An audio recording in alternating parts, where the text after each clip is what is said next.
তো হ্যালো বন্ধুরা, তোমরা সবাই কেমন আছো? আশা করছি তোমরা সবাই খুব ভালো আছো, সুস্থ আছো। তোমাদের ভালোবাসা আমিও ভালো আছি। কিছু কথা বলতে এলাম তোমাদেরকে।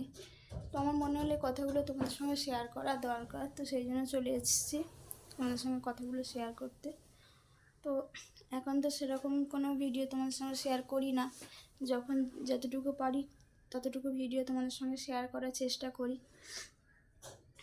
তো আজকে দুপুরবেলা আমি ভাত খেয়ে ঘুমিয়েছি। ঘুমানোর পরে একটা মানে খারাপ স্বপ্ন দেখেছি, যে মানে তোমাদেরকে কি বলবো। হঠাৎ করে ঘুমটা ভেঙে গিয়ে এতটা মানে বুকের ভিতরে কষ্ট হচ্ছে যে তোমাদেরকে কি বলবো। কিন্তু আবার নিজের মনকে এটা বলে শক্ত করলাম যে শুনেছি হয়তো মানে দুপুরের ঘুমের স্বপ্নগুলো বলে যে মানে এগুলো শয়তানি স্বপ্ন, এগুলো ঠিক না। অনেকে অনেক রকম কথা শুনেছি, তো ওইগুলো ভেবে আবার মনটাকে একটু শক্ত করলাম। কিন্তু সত্যি কথা বলবো, মানে বুকের ভিতরে না টেনশানটা এখনও মানে বলতে পারো আছে। তো আমার মুখ হাত পা দেখে বুঝতে পারছো আমি কতটা টেনশানে আছি। আর মানে যখনই স্বপ্নটা দেখেছি না, মানে আমার তো মানে হাত পা কী হচ্ছে জানো, মনে হয় পুরো মানে একদম সত্যিকারের ঘটনাটা এইরকম হয়েছে, জানো তো। তো তোমরা প্লিজ একটু কমেন্ট করে বলো যে মানে দুপুরের স্বপ্ন কি সত্যিই মানে ঠিক হয় না? এগুলো কি সত্যিই শয়তানি স্বপ্ন?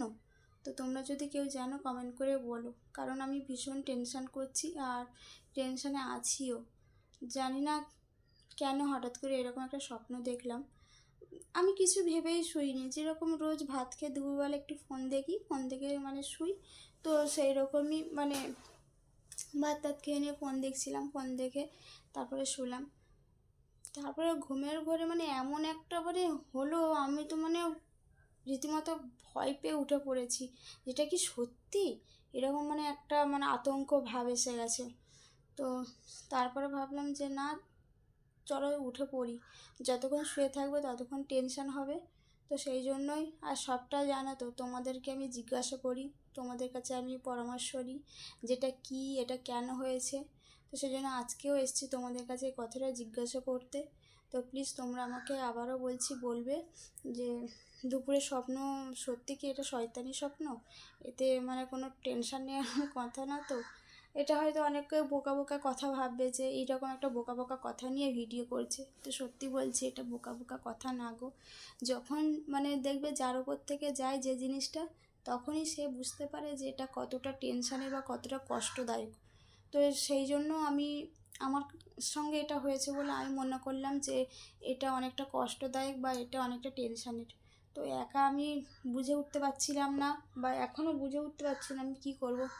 তো সেই জন্য তোমাদের কাছে আমি একটু জিজ্ঞাসা করলাম। এটা সত্যি কোনো মানে ঢং করার মতো কিছু না, বা অ্যাক্টিং মারার মতো কিছু না। আমি সবটাই তোমাদেরকে জিজ্ঞাসা করি, তোমাদেরকে বলি। তো সেই জন্য আজকেও এটা ভাবলাম বলি। তো সেই জন্য ঘুম থেকে উঠে মুখও ধুইনি। আগে বলি না, তোমাদের সঙ্গে এটা পরামর্শ করি, তোমরা বলো এটা কি, কেন এরকম। এতে কোনো ভয়ের কারণ নেই তো। তো চলো আজকে আমাকে কিন্তু তোমরা অবশ্যই কমেন্ট করে বলবে যে এটা কেন এরকম হলো। তো চলো, টাটা।